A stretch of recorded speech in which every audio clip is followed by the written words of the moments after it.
I am here, and I am ready to talk about why Wampa does not have his own faction yet.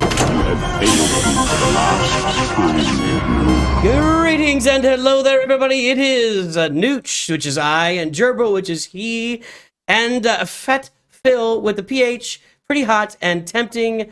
PhatPhil, how are we doing today, boys? All right, yes, rousing good morning to everyone. By the way, Gerbil's on top and Phil is on bottom because when you do Google Meets, sometimes people move around because they come in earlier or later. And we are here to talk about all of the big news in Star Wars Galaxy of Heroes. Yeah, what are we talking about, Gerbil? Yeah, so big news. You really piqued my curiosity there. What is this big news? You didn't hear? No, I heard nothing. Phil, Yeah, you heard nothing? Yeah, almost like when you said, "Gentlemen, how you doing?" and we both just nodded. Yes. You guys could work for Capital Games this month or the last 5-6 months. Yeah, I think so. Phil, you think we should apply? I'd volunteer as tribute. I mean, I'll even bring my own laptop. Your laptop camera? Is that what? Yeah. Absolutely. Y'all think that's the problem? Maybe their laptop is, down for maintenance. Yeah. I think that's probably. We were talking before we got on, and I just feel like, and I think you agree, and I've said it since Lightspeed Bones. I think we all feel like there's something big that's brewing. Like, why wait this long between a road ahead, and why not have anything going on? It's been a while, really, since a new game mode came out or anything else. So I feel like there's something like. Something's in the pot, man. I think that the Lightspeed bundles, the quality of what they gave does not match anything they've ever done before. And so you can't tell me that they're doing that just out of the goodness of their heart. Like, this is a company that was handing out Clone War Chewie shards as like compensation. Like, they know exactly what they're doing, okay? So if you're giving us stuff like that, you have a purpose, and it's beyond just, oh, we updated the GAC matchmaking, which now has somebody with 5 million GP inside of my bracket in Kyber 1. So let's pump the brakes there a little bit. Like, something else is coming here that's causing all this stuff. Yeah, perhaps. I think 2023 was a really good year if you were collecting Clone War Chewie shards. And I kind of wonder if, maybe 2024 is off to a slow start, because I want to think that what they're doing is actually revising their quality assurance programs. But I don't think that's the case, because, like, Phil, you were just filling me in on yet another snafu that happened. What was that again? Something about Bo-Katan? Yeah, so there was a Bo-Katan pack that happened for iOS where it displayed the incorrect price. However, it charged players the correct amount. So it was like a double whammy where, it shows up as like $20 in game, and then it charged your card $50, and so people freaked out, and rightfully. Now, the caveat here, the one time out I'm gonna put out here is just say this: everyone knew the price was incorrect. In the game, everybody's like, "Go buy this pack while it's only $20." Like, this is so cheap. Like, everybody do it now. I was getting tagged everywhere, so everybody knew that this was not that this pack, there's something wrong. But they got charged the correct price, so people purchased this $20 pack twice, and it was really like a $50 pack. And so it was just a huge snafu. And I mean, I can't say that Capital Games was in the right there of saying oh, well, you got charged the right amount. Like, that is so wrong. You can't tell me something's $20 in game and then go charge me $50 when I swipe my card. Like, that's just wrong. I'll bet that kept the offshore team pretty busy for a few days. Oh, yeah. I'm putting in the credit card fraud and everything. Like, I'm getting that money back and keeping my bundle. Yeah, that's one thing when you release a character kit that doesn't work as intended, but that's a completely different issue of a whole higher magnitude of failure when you are billing people's credit cards and bank accounts 2 or 3 times what the displayed agreement stated in the app. So yeah, that actually might explain a bit of the silence then come January, because so as we were talking before we started here, I've been out of the loop this January, and it hadn't really occurred to me just how quiet CG has been. So I'm looking at the forums, and almost every single post in January, almost everyone is investigating an issue, offering a make good, a charity drive, or referencing an in-app purchase error. Apparently there was an in-game store purchase error 3.0 that if you bought something, it crashed the game. There was another error apparently with buying things on the web store that had some kind of financial problem, and then the Bo-Katan one on iOS. So it sounds like they may be experiencing some kind of back-end, I don't know, data management or transactional system failure. I don't know. It just But sounds that- like kind of like business Yeah. as usual, and there's just nothing else going on, so that's all you see. Maybe that'd be my But- assessment of that. But at the same time, you talk about like the Datacron set, like they are still up to their old games because of the new Datacron set having deflection, right? With the new Datacron set has deflection, and the old one happens to have special accuracy, which was a stat that no one cared about because it's completely pointless. And then now you bring in deflection. So like I watched the whales in my shard, like, and good on them, but go from like these mods with like all armor penetration to, or Datacrons all armor pen to all special accuracy almost overnight.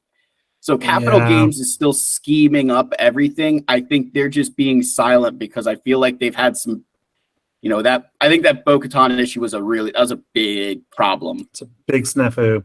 Yeah, it was. I mean, I kind of mentioned it a few times during that last Datacron because the last Datacron set was Garbo. There were a few characters if you got to tier 9, but the rest of it was like special accuracy, special. Well, there were. I don't remember what tenacity. I don't know what it was, but it was just a bunch of garbage and then damage penetration. But I really felt like when I saw those special accuracy, I'm like, oh man, this means there's Datacrons coming. I think I said that a few times on streams. I honestly didn't like make a big video about it. And go, Datacrons are coming, but I really did feel like that was the case. That this is what's going to come next, and lo and behold, shocker of all shockers, there it is. So I wasn't super surprised by that, honestly. So do you guys have many of the new Datacrons yet? I mean, how's your farming going? It's not been pretty for me overall.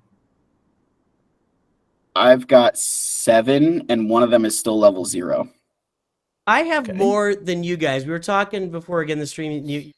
I really dialed in, so I finished off my conquests here in the last couple of days, and I have been hammering that first node just to get as many Datacrons as possible. So I think on one account, how many are across a row? Are there 7 across a row? 7 across a row for me. 8. Okay. So on one account, 8? I've got 14. Yeah. I got 2 full rows. The other one, I've got like 19 or 20 of them. But I've probably I spent 2+ days just refreshing that node 3 times each day to get that. And I also feel like I'm having better luck just and again, who knows? Because we always remember it but when I actually play it to do the feats, it seems like I do really poorly. As if I like, because you do it once, and all I get is credits, and then but if I like sim it, I get like 2 or 3 or 4 of them. So it feels like if I sim it, I do. But I don't know why. I don't know, man. It's who knows? It's but the human state that it just feels like it's always bad or something. Yeah, I haven't done a ton of cron farming yet because I'm trying to get my max crate sorted. So I still have a few more feats to get done there before I can normally spend the last like 4 days of conquest just doing Datacrons. Right. So I knew going into GAC that I was kind of going to be screwed for week 1 of Datacrons because because Grand Arena will force you to go 500, at least like 5 and 4 for me, but like 500 because it forces that. I don't break enough of my normal cycles just for Grand Arena. Like I won't preload Datacron farming. Instead, I'll just be like, let me get through Conquest, and then I'll worry about my crons. It's always the way. I feel like that's so much easier on me, so much smarter to do, because they're going to force you to lose anyway. So, like, and to a certain extent, it doesn't matter. Yeah, the dusting exchange rate, I think, is getting worse and worse, too. I lost, I think, 10 or 11 level 9s from the previous set with My poor Nisacron. I'm gonna miss that so much. But yeah, and I don't think I was able to get a single level 9 out of the new set with everything I'd lost. But I like NOOCH. I hit the conquest super hard, and I hit the max crate, I think on day 7. I mean, I was going into the hundreds and even maybe a couple 200 refreshes. But I also stumbled across some really, really good teams that I think made some of the feats super, super easy. But yeah, so I hit it really hard. And so I think I have 10 of the new Datacron set 13s. And I've got 4 level 9s now.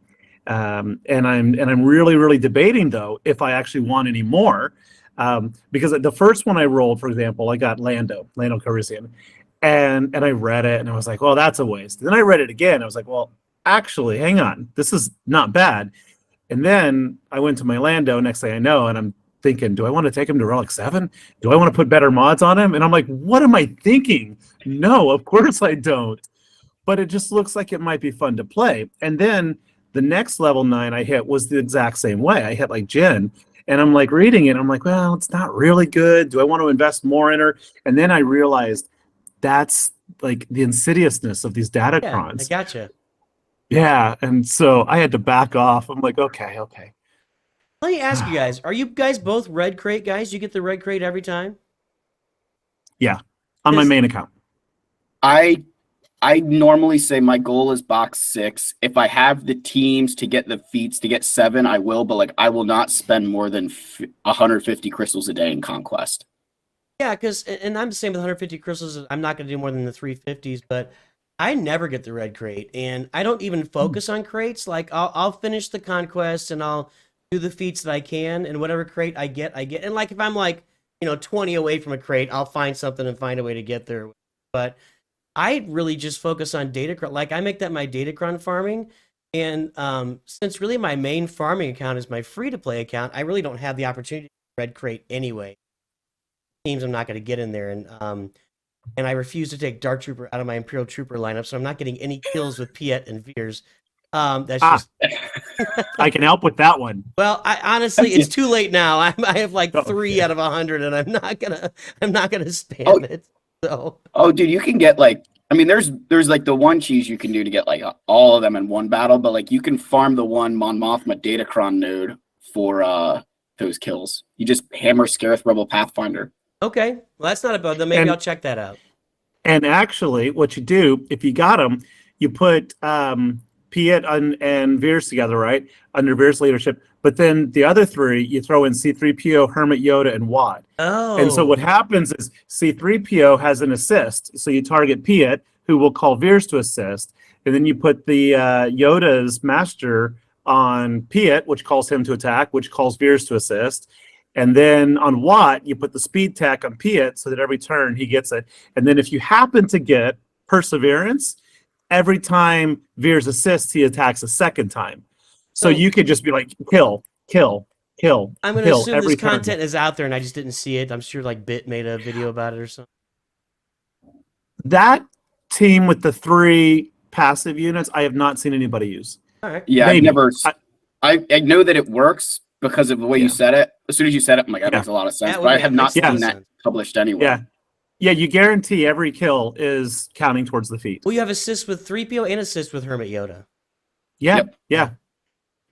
So Yoda's it's great. It's really great. And then you get the if you get the stacking offense that every time you kill somebody's health falls below 100%, you get like 10-13% offense, and then you get that Mon Mothma one like Phil was saying. Then every time you hit Pathfinder, it's die gain offense, so you just start one-shotting them eventually. Yeah, the trick is not killing them at some point. Yeah, because you need to if you keep all the rest of the rebels alive, you just have to get days on Baze Malbus. You have to land days on him so he stops gaining turn meter. But then you just you could press auto. You could realistically eventually just press auto basic because you don't want to use Piet's AoE. Yeah, exactly. Right. And C-3PO can hit the confuse on Baze, so he doesn't taunt. Well, gentlemen, I've learned something new today. Thank you so much. I appreciate it. And that'll be the end of our show. Thanks for watching. So what else were you talking? I think didn't we want to talk about Wampa Faction? Somebody here mentioned. I don't know Yes. who. Hey, listen, like here's what I would say, right? Like they put Fulcrum Ahsoka Tano into Territory Wars. We're like, she's the Wampa character of Territory War, and then they put in Cal Ripken Jr. and said, "Oh, hey, guess what? Now you can use her inside of a team." And then my man Wampa's sitting there in Grand Arena, like, I want a team. So what I think would be awesome, I was scheming this up last night because obviously this is what I think about, is put in Wampa's queen, right? Get Queen Wampa in there and have it be like, hey, if another Wampa is present, like this Omicron is active for Grand Arena, and then give her an Omicron for Territory Wars that does like the same thing that says like, hey, if another Wampa is present, this Omicron is still like active. And that way you can get everybody to spend on Omicrons, a whole new like relic, crazy character, and we get a Wampa faction, and Phil would be happy. I need an explanation. I don't know who Cal Ripken. I mean, I know who Cal Ripken Jr. is, and for those unavailable, that he is Iron Man of baseball. But who is Cal Ripken Jr. in game? Oh, that's what I call like just OG Cal Kestis. Okay. I just call him Cal Ripken. I like make sure everybody has some sort of stupid name in Star Wars Galaxy of Heroes because it just gets too much. I can understand that. Like Ninth Sister's Fat Sister, like you just you got to come up with something, or else it just gets so boring to say the names all the time. I'm just sitting here going, "Oh, okay, body Now, shaming." is that No. You said Fat Sister, like PHAT sister? Is that what you said? Yeah, exactly. Yeah, that's how when I type it out, that's what I do. Fat Okay. Sister, yeah.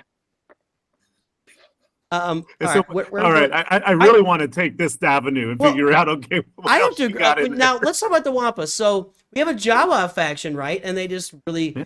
And I know these Jawas are out there in literature. I don't know where Dacha came from. Maybe he's in the books or whatever.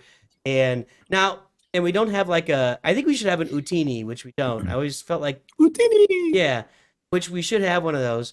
But I mean, they just kind of gave Jawas out there, and there is a bland Jawa and there's a bland Tusken Raider. Why wouldn't we have some Wampas and give them names, Wampa type names? Yeah. If you also watch like all the outtakes and extended cuts and director's cuts and stuff, there are more Wampas actually. Yes. There was a whole Wampa scene where it's referenced multiple times and you see it in the Hoth base. So yeah, it eats a couple stormtroopers, I think. There was there was Wampa physical comedy with C-3PO. If you look back, like the Wampas pulled him into a door or something like that. Yeah. Yes. Yep. Yeah. Yeah, I love it. Yeah, Darth Vader walks up to the door and like listens to it, and he's like, "No," and walks away. 3PO. So really, is there not a C-3PO? ability? He sees the Wampas and just walks away. Yeah. Like, oh, again. Oh my gosh! So I just went through all the Jawas. There is not an Utini ability. No, I'm. That's what I'm saying. We should have a Jawa just named Utini or some big like there should be like a perm buff Utini ability that goes on the Jawa team that does something with obviously thermals. But yeah, it should be there, man. They open a giant Omicron. Yeah, they pull out a giant golden egg, crack it open, and sprinkle a little Utini around it. Exactly. Actually, that would make a good character though for a future revisit to Mandalorian. Yeah, it was the Mandalorian, wasn't it? Yeah, it was Mandalorian. Yeah, with the egg. Huh. I Maybe think that's the next raid. I want to give them credit. Like speaking of like factions and stuff, they've done a good job of like they do deserve some credit. 2023 was a great year, I feel, for rounding out factions of adding in like the Zori Bliss type characters, where a single character raises a faction to a point where it's competitive in multiple game modes, and then one of them obviously has an Omicron to make them significantly better. And like I hope that trend continues in 2024, because like I like that they're not, I hope that they're not all on this level of like what Bo-Katan, Mandalore, and that ridiculous team is, but it'd be nice to have more factions like that can be competitive, to make it so that way Grand Arena isn't everybody's defense being exactly the same every single time. Like it'd be nice to have some like, oh, maybe you set Keller and Beck, maybe you set, this team or that team. Like that would be something that I would be hopeful for. And isn't it fascinating that you said Bo-Katan and how awesome she is, that nobody bought her. Like so few people bought her that they launched her event again like a month later. And I find Yeah. that really interesting because I don't know what it says about the game or whatever, but I mean, I agree with everything you just said too. Yeah, I think totally. I think their big issue with that was just they've I think everybody maybe was expecting her to get the Leia treatment and the Cal treatment where we got all these crazy bonus drops for their characters. Because you think you had the Cal bonus drops where we got for the one event, and then the same thing with Leia, where all of her characters there were bonus drops for. And I wonder if everybody was thinking we're going to get the same thing with Bo-Katan, and that has not happened. Yeah, so according to SWGOH.gg, there is only 1,700 Mandalore Bo-Katans at Relic 13 Right. in the game. I mean, that's non-existent. She only beats Jedi Knight Guardian right now. So yeah, it's true. Almost nobody got her, which it gives me a bit of comfort that, you know, that ridiculous Datacron with her, I'm not going to see it anytime soon. I mean, almost nobody is outside of Kyber 1. So I'll let you guys know what it's like. okay, please do. But no, you're absolutely right. 2023 was a fantastic year for leveling the playing field when it comes to factions. And I think that they're still, I do think that they are still working on that. And I think the last two Datacron sets are even a bit of a nod in that direction because, like I said, this current set, I mean, it's got Lando. What it really does is it's providing a little bit more longevity to the recent Rebel faction and characters in the current raid. And the previous set provided that same longevity to a degree to the previous raid. So like the previous set, Datacron set 12 has Tusken and Jawas, the current one now has Mandalore and, like I said, Lando and people who are in the raid. So they're kind of tying them together a little bit, which is interesting. But yeah, I think that the game is in a bit of a state where, as a new-ish player, you really, I don't want to say you can't go wrong pursuing the factions you enjoy, but you definitely have more viability pursuing any faction you enjoy, right? So if you really do love, the Night Sisters, they are a great team now. Yeah. Likewise, I mean, even I harp on the Ewoks, but they do with the Nisa edition, they do so much more, especially in territory wars. Her Omicron still, even without the Datacron, can beat a couple of GLs. I don't recommend anyone pursue that, but it does work. But yeah, so I think that 2024 may very much continue that trend to a degree. I think we saw that with the one and only new character so far this year in fleets, right? They're trying to lift up the Radis fleet. I don't think that's going to be successful, actually, but hey. Speaking even of, if it's just, if it's just to the point that it can be like a negotiator, because I feel like that's where how many players got those Lightspeed bundles for Rey? They bought the Radis pack, and then you have this fleet that's just kind of like, I 100% admit, if you ever come against me in Grand Arena, that thing is on defense because I have no use for it on offense, and I'd rather rely on my own fleets. Rather you rely to fail on my Leviathan than anything else. So, like, Radis is just sitting there, and now that it has the comeuppance is there, I might actually take it off and bring it on offense to see if it can do something, something nice for me. I'm giving it away, but I have not put, I think, any of my capital GL ships on defense in 2 or 3 months. I save all 3, Executor, Leviathan, Profundity, for offense, because I feel that when I engage, I almost always clear the top sector to allow me to get to ships. And then when I get to the ships, I don't want to worry about it. I enjoy ships, but I don't want to think about it. I don't want to care. I just want to go in and get 72 banners plus on each one of them, guaranteed almost. I got to time the opposite. I throw stiff fleet defense, and I just unlocked Leviathan at 6 stars on my Star Wars data account, the play account, and I got this round. My opponent only has Executor, so I put Executor and Leviathan back on defense. I know I could beat his Executor with my Finalizer, and then he doesn't have anything else. But even if he had Leviathan, once you get Scythe, I mean, you can. Thrawn is. I have not had any trouble. Maybe if you get somebody like a Relic 9 Sith Assassin or something, but I have not had any trouble beating Leviathan with Chimera at all. What Leviathan to? Yeah, I think Leviathan's a pretty easy fleet overall to beat. It's, to me, this is I don't want to open I don't want to say I don't want to open up a whole can of worms, but it's like a whole video topic of just, I feel like a lot of the recent releases in this game relies so much more on RNG to make something good rather than actually relying on the skill to beat it. Like, I feel like Leviathan is such an RNG type fleet. Like, you think of the Empire countering it. If your Iden dodges, 4 times instead of 3, you win. If she doesn't dodge those 4 times, they get their abilities off and then you lose. Or whose Sith Assassin goes first if you both have the Relic 9, which I think is hot take. Taking your Sith Assassin above Relic 5 is a waste, in my opinion, because it just, all you're doing is protecting yourself in a mirror match, and they're just going to pull out their counter fleet and beat you. I have a side note to that. I have seen a Sith Assassin Relic 9 on a Treya team just almost one-shot characters. Like, she does so much damage. I know you're talking fleets, but I mean, when you put her on, I mean, she does so much freaking damage. I was like, I could not believe what was happening to me. Anyway, just a side note for Sith Assassin. Oh, a plug there. Well, no, I think you're right about the Assassin, because I think that most characters, when you get them up to that level of Relic, if you invest high-quality mods in them, what they can do will absolutely astonish most people. Like, I referenced Lando Calrissian earlier.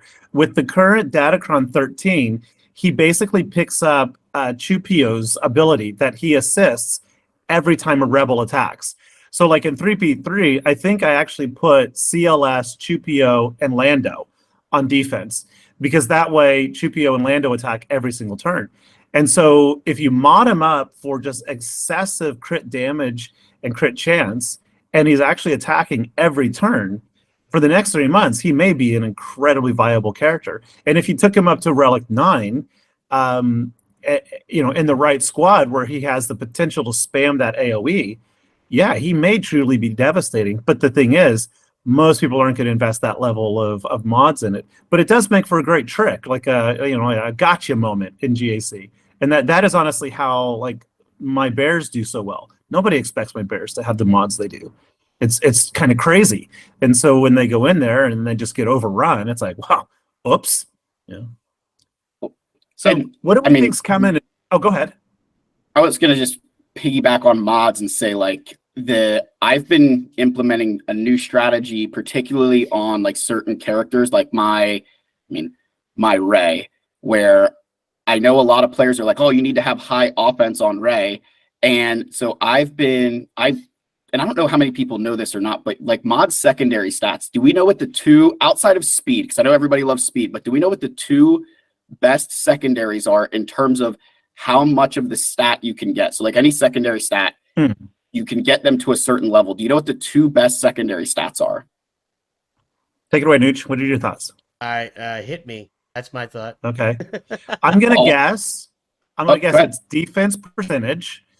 Yep. And I'm going to guess that the other one is probably, I think tenacity and potency are going to tie. It's definitely not any of the static numbers. So I would guess it's probably defense. I'm going to say defense and potency, but I think that's going to tie with tenacity. Defense and offense. From there, if you look at what you can do from a slicing perspective with an offense stat and a defense stat, you can theoretically get them to 100% of the primary stat. And we're talking percentages for anybody watching, not the numbers. Yeah. So the like base numbers are. Yeah, so like your percent stats, theoretically, from an offense perspective, you could get 8.5% offense on a secondary stat. So sorry, I see what you're saying. Okay, yeah. Same thing with defense. You can get defense theoretically to 20%. Right. I see what you're saying. I thought you meant like the on an individual mod, because like you can get 12 to 14% tenacity and potency or higher per mod. But yeah. So I've been trying to implement those 2 stats, been trying to say, hey, I want offense percent and defense percent as secondaries, because if I can get them to even 70% of the primary stat percentage, and then get a whole nother primary plus speed on top of it, I basically have 2 mods and 3 mods in one. So Yeah, it's not hard. It's not easy to do because it takes a lot of good rolls, and sometimes you get, there's the RNG of that. But if you can get some of those mods, like my Ray has, from a Kyber 1 perspective, or from a Kyber perspective in Grand Arena, she's above average. She's 230,000 health, 11,700 offense, and I've got all health primaries with just offense percent secondaries, and she can ramp up like crazy that way. Nice. So that's just, I love to share that because I don't know that players recognize how important secondary stats are. Like, everybody just cares about speed, but that defense and offense percent is so good. And we've seen how good defense percent is, because whenever those Datacrons are out, defense is freaking so good. Yeah. Yeah, I put a crit avoidance and then just insane defense on Sith Empire Trooper. And he's a recent relic for me. Like, I just ignored him forever. But with Leviathan Fleet, I geared him up. And that homeboy just never dies, especially with that crit avoidance arrow on him. And then you put a crit avoidance Datacron, and it's just like he just stands there. He just keeps taking it over and over again. What team do you use him on, Gerbil? I typically will put him with Sith Eternal. Okay. Yeah, and instead of Watt, because with all that crit avoidance and the defense, he absorbs all the hits that Sith Eternal would otherwise be recovering from, right, with Watt's armor tech. So it's kind of nice, frees up Watt a lot. But I think that there's a secondary benefit that is both like what I was saying about unexpected high quality mods on a B character, and what you're saying there, Phil, about the viability of all those secondary stats, is that if you do kind of take the status quo and throw it to the wind, and you mod your characters in an unexpected way, then a lot of players who know specific counters, they anticipate when the match starts, this character is going to go, I react with this, then this character. But when that gets all thrown out the window, the wrong character goes first, and you've planned that deliberately, it takes their counter and just absolutely scrambles it in that player's mindset, right? And it creates doubt and confusion, and that alone many times can lead to success, because then you start to misplay. And then people are just scratching their heads going, but I beat that 100 times. Why did that not work? So yeah, I think that mismodding based on like what SWGOH says a lot of times is really fun. And even sometimes the right thing to do. Some of their data is actually not always accurate. Not that I want to go off on that tangent, but the data on SWGOH, a lot of people don't always think through, is that it's crowdsourced, which ideally should lead to the right answer. But when you crowdsource and you make your decisions based on crowdsource, it becomes a self-fulfilling result. Everyone's doing this, that must be right, so I will do it. So you become another data in that collection of data pointing to the wrong answer, right? And this is why, like L3, if you look at L3 on SWGOH or Elder, it's completely wrong, right? Or almost all of Rogue One. Rogue One is completely wrong on SWGOH.gg. I'm lost in your enigmas upon enigmas. SWGOH. I'm a data guy. Explanation. It's a riddle wrapped in an enigma upon the plethora of the Wampa. Yes. Cheers. And why aren't there more Wampas? I agree. I think we're all on board. Bring more Wampas. So what do we think's coming this year in 2024? I mean, there's silence. There has to be something. Yeah. Everybody wants this. I feel like this is like the most popular topic. Are fleet crystals eventually going to leave and go somewhere else? This is my honest opinion on that. If they move them anywhere that is outside of the control of the individual, like if they move them, like everybody's like, oh, they're going to move them to territory wars. If my crystals are now reliant on 49 other members and somebody misses an attack or you fail a battle, like it's going to get ugly. Like that's my one, it needs to stay with the individual to be responsible for their own crystal income. The second that you make it reliant on like you're going to ruin guilds everywhere. Because there's plenty of players who are in a guild who maybe aren't as good in a territory war. Like I'm useless in territory war, so my guild will get me the heck out of Dodge because I just focus on Grand Arena. But like you tell guilds that now their crystal income is reliant on winning in territory wars, and you're just going to open up even more sandbagging, more issues, because now the individual player is no longer responsible for all their crystals. So that's my hot take, is like you need to keep it reliant on the individual person to earn their own crystals. Well, my take then may be a little comforting, because I think that the probability of crystals leaving Fleet Arena is close to 0. I agree. I don't think there's almost any chance of it, because CG has they have 3 primary revenue streams, which is, of course, I would say marquee characters, galactic legends, and capital ships. And if they were to take the crystal payouts from Fleet, then it substantially reduces the incentive for everybody to grind, farm, and buy the capital ship every year. And that's been their status quo operating procedure for the last 3-4 years now, 3 years, I think, in a row. And I don't think changing. I think that this summer we will see a separatist Galactic Republic capital ship. I used to think it was 100% sure to be the Resolute, not 100, I was 90% sure it was Resolute, but I'm totally shifting on that. Thank you, Lego. I was telling you guys earlier that we just got a Lego announcement, and CG tends to follow Lego, but Lego is releasing the Invisible Hand, which was a separatist capital ship. And NOOCH, you said Mara Jade was on that for a while? I just know Mara Jade is called the Invisible Hand. That's why. He's right. I mean, that's Mara Jade, right? Yeah. Emperor's I think Hand. that's her moniker. Oh, Emperor's the Emperor's Hand. Hand. The Emperor's Hand. Emperor's Okay. Hand. So yeah, the Invisible Hand. I don't know the full backstory on it, so I just did a bit of reading. And it attacked in the Clone Wars, the animated Clone Wars series. It attacked Coruscant at some point where it was destroyed. And it was in addition to being a flagship, it was a droid troop transport. Said it could carry over 1 million droids, and the droids are the big bonus drops in the web store and in February. So I think that now that we see in 2 months Lego's bringing the Invisible Hand, I think that's incredibly likely that we may get that same ship come the summer from CG. And I think that'd be a good thing. I'd love to see another droid ship, and along with it, or separatist ship, along with it, I hope we get a Saj Ventress ship and Dooku ship.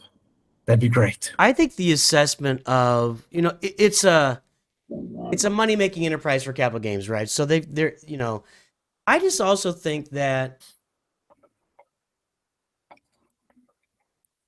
I don't know, it was just over 2 years ago, I was looking it up here, November 2021 or December 2021, when they moved the crystals to Grand Arena. And that's not that much time for it to simmer. And I think that I think it's time for ship double drops. I don't think it's coming. Yeah. Because I think if they did ship double drops, then they might change the Fleet Arena eventually. I don't know. I feel like there's something. To me, there's 2 options of what's coming, and it may not even be this year. But I feel like vehicles may be coming, or I feel like there may be some new level of character above Galactic Legend, or some new type of character. Because with them giving the Galactic Legends away, we talked about Lightspeed bundles. It was funny. I was looking at my farming the other day, and on my account where I'm spending $100 a week just to see what that does for you over a year. And it was pretty good timing, by the way, because a month after that, the Lightspeed bundle came out. Well done. Yeah, thank you. I planned it. So on that account, like I've got like 1,100 of the shock Kyrotechs and like 500 or 600 of the laptop Kyrotechs. Like I don't really. It's not enough, right? But I've basically purchased bundles for Rey and Kylo and Jedi Master Luke, almost completely. Not, so of those 3 bundles, that's probably, I haven't done the math, but 3,000 Kairos? 4,000, I mean. Yeah. At least. Yeah. You're probably looking at, it's what, like, Kylo's what, 1,600? Yeah. Now, you don't get all the characters because you don't get Palpatine, and then with Rey, you don't get JTR and BB-8. But yeah, it's like, I mean, Yeah. you get a lot of So Kyrotech there. right. So the Kyrotech economy is greatly impacted by the Lightspeed bundle, but they've got to know that. And to me, it's just like I think we were talking beforehand. There's got to be something whether it's new characters, new whatever, but there has to be some new way of them getting folks to spend on the game. And not that they're not spending; people are spending on Lightspeed bundles. They're actually making more money than they made in years with the Lightspeed bundle.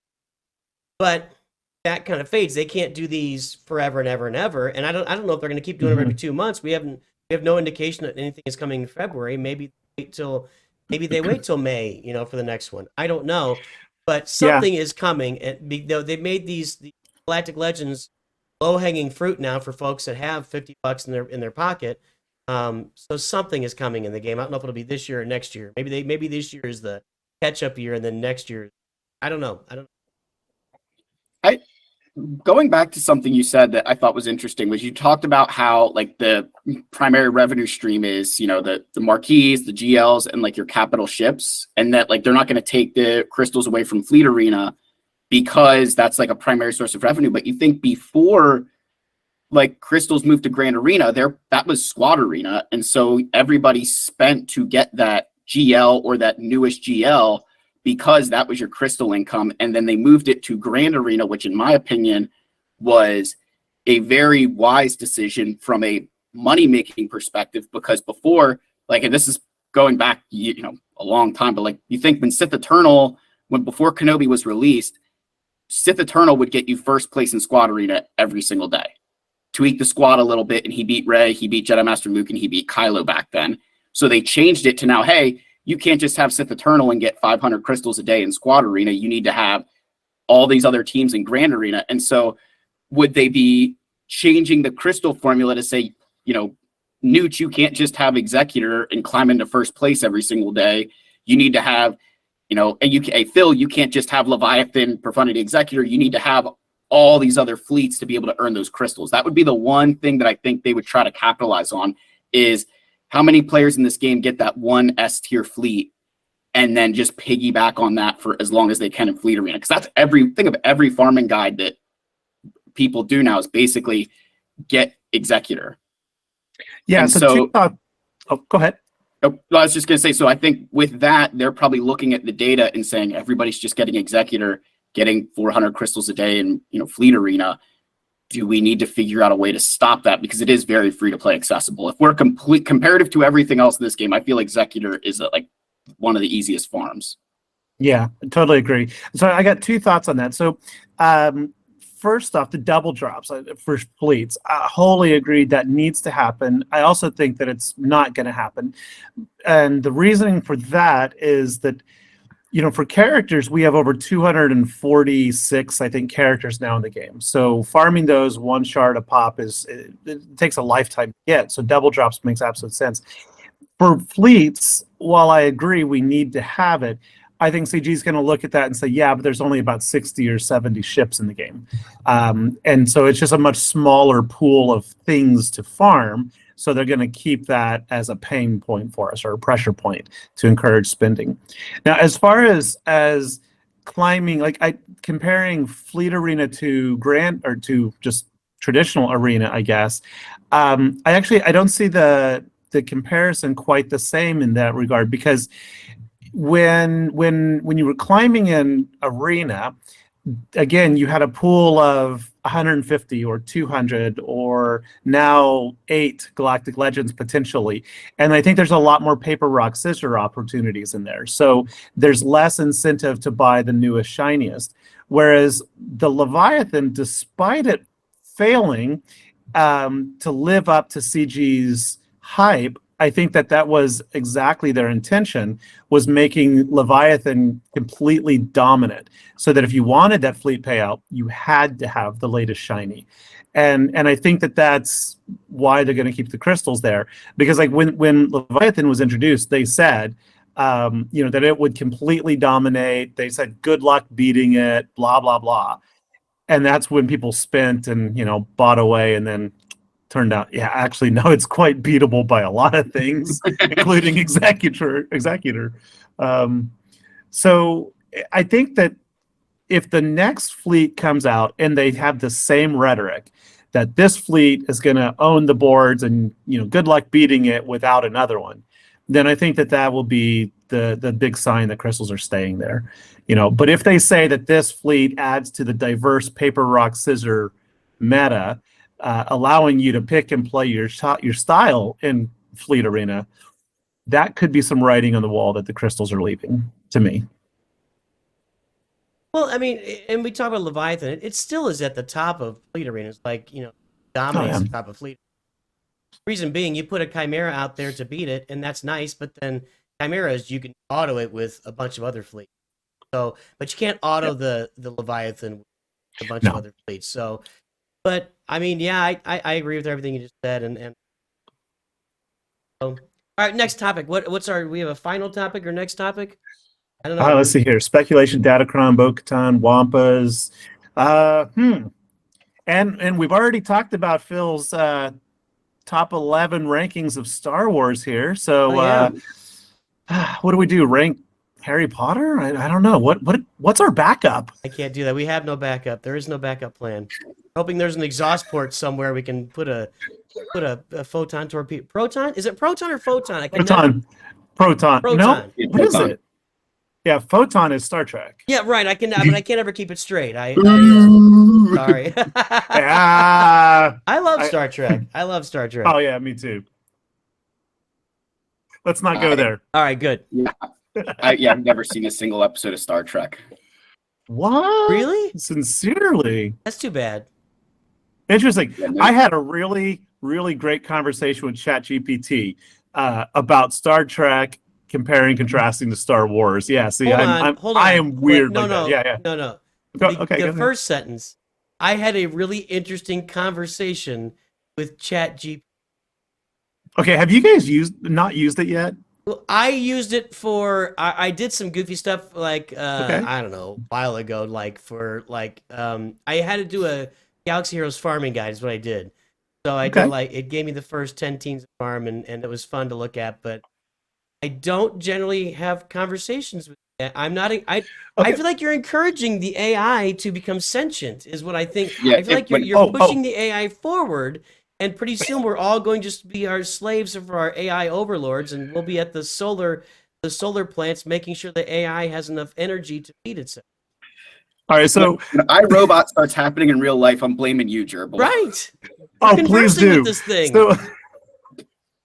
So first off, I don't subscribe to AI taking over, but I have a backup plan. I treat the silly thing with absolute respect. Because when it does take over, I want it to be like, oh yeah, this human was always nice to me. No, wait a minute. You just completely contradicted yourself. You said, Absolutely. I don't subscribe to the takeover theory, but I'm bowing to this thing as if it is my god in case it becomes my god. Always have an out. That's all I can say. This is like Gerbil's like what is that South Park episode with the agnostics where they're like, we only drink Dr. Pepper, because if there is, they're like, we don't subscribe to it, but if there is one, we don't want to piss it off. Pretty much. Exactly. All right, so tell us about your conversation with a robot.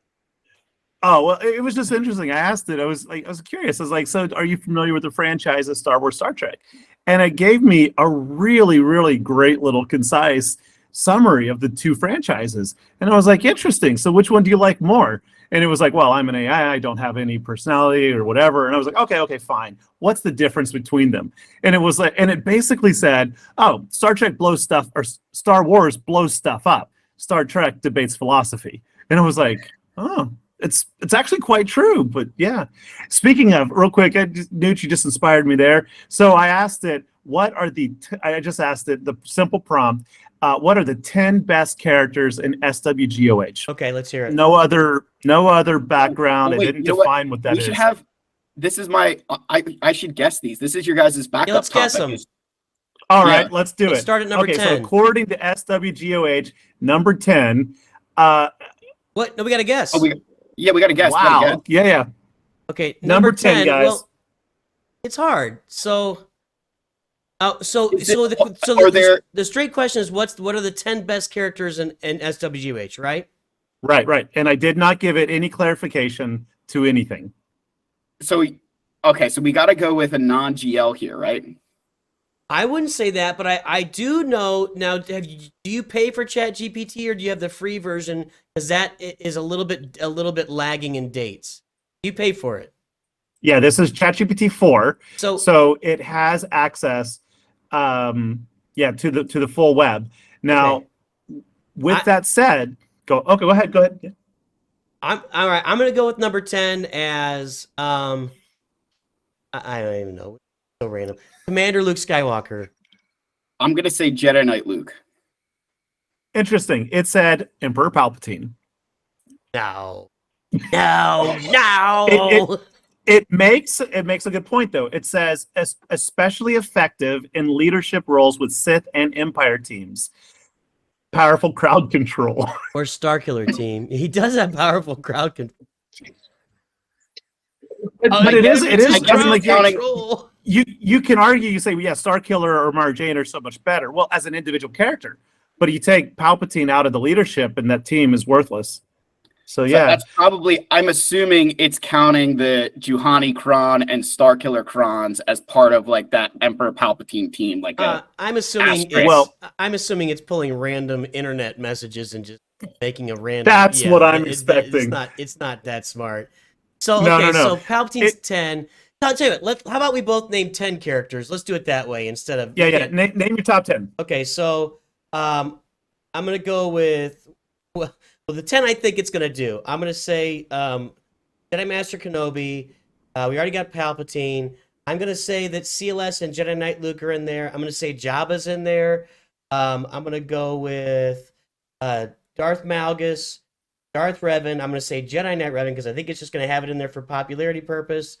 Then I will say I'm gonna miss here, but how about Wampa? We gotta have Wampa, right? And number finally, I'm gonna say Supreme Leader Kylo Ren. Those are my 10. So it's gonna so it's gonna be based off. So I mean, realistically, it'd be like, okay, 8 GLs, but if it's going based off of like chat, you think like General Veers is probably on that list because everybody talks about the Imperial Troopers all the time. Would Bosk be on that list? Because Bosk is probably one of the most, I'd argue he's one of the most important characters in Star Wars. So Veers, Bosk. I like the CLS and Jedi Knight Luke. I think Kenobi, like just because everybody freaking loves Kenobi, even though he's useless without Commander Tano. But I'm gonna say that Rey should be on that list because I think with Ben Solo, everybody's starting to coming around to the fact that Rey is actually really good. Leia.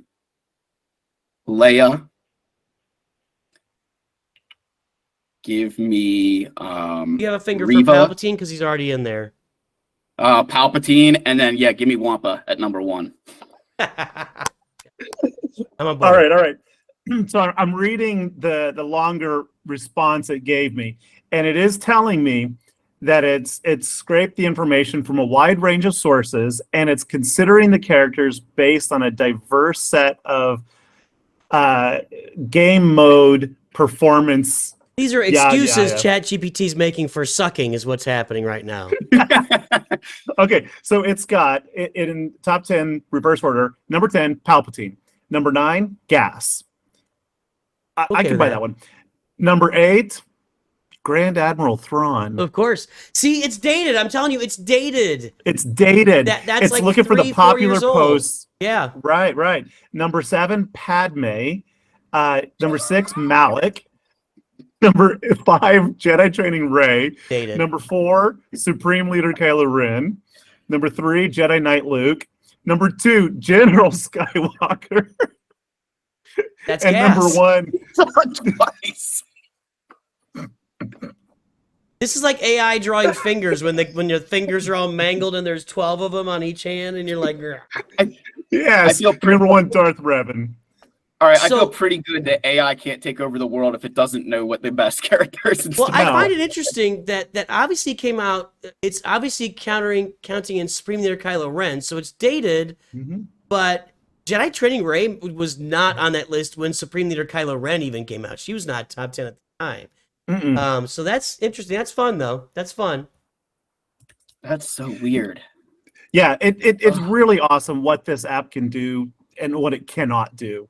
I really love working with GPT, but yeah, sometimes like this is why, folks. This is why you watch this show, because GPT is smart. But if you follow its guide, no.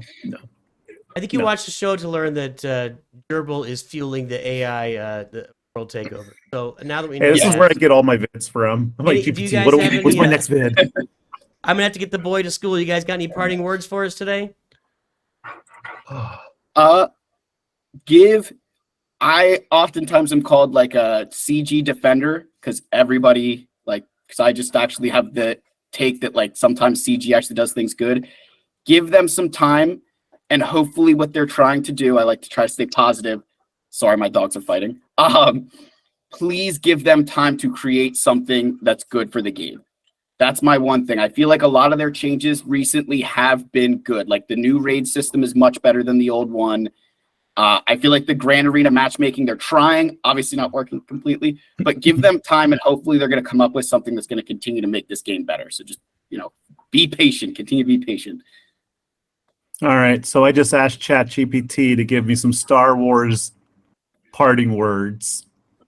In a galaxy far, far away, may the Force be with you as you stray. Through stars you'll navigate. With courage, don't hesitate. Farewell. May light guide your every day. That started off really strong and then just pooped the bed. That's what happened. Yeah, it's like it started really strong and then turned into like a third grader's, stand up in front of the class and read. I wrote a poem about Star Wars. Careful, the AI could be listening. Yeah, it could be. It could be. All right. Well, boys, this was fun. And I agree with you, PhatPhil. I'm generally a positive guy. I know the clicks are gained by railing on capital gains, and that's fine. And I disagree with some stuff, and I do make my jokes and stuff. But generally, I mean, they designed a game that's been here for we're working on 8.5 years now, Yeah. and it's made money the whole time. And it's making it the entire time, and it's doing better than a lot of other games. It's doing better than Lord of the Rings: Heroes of Middle Earth, which they also released, kind of a fail. But anyway, Forgot about that. yeah, but I'm positive about the company, and generally, there's a lot of things that they need to fix, like their testing. But I agree with you. Yeah. Have a chance and do something good with the game. So, well, gentlemen, we will see you soon. It's good to jump on board. I hope you have a good week, and everybody out there, as always, remember, NOOCH and Gerbil Wampa and is king. PhatPhil, too good. What'd you say? Wampa is king. Or that. I couldn't resist. I'm sorry. All right. Adios, everybody. See you, man. See you guys. Thank you.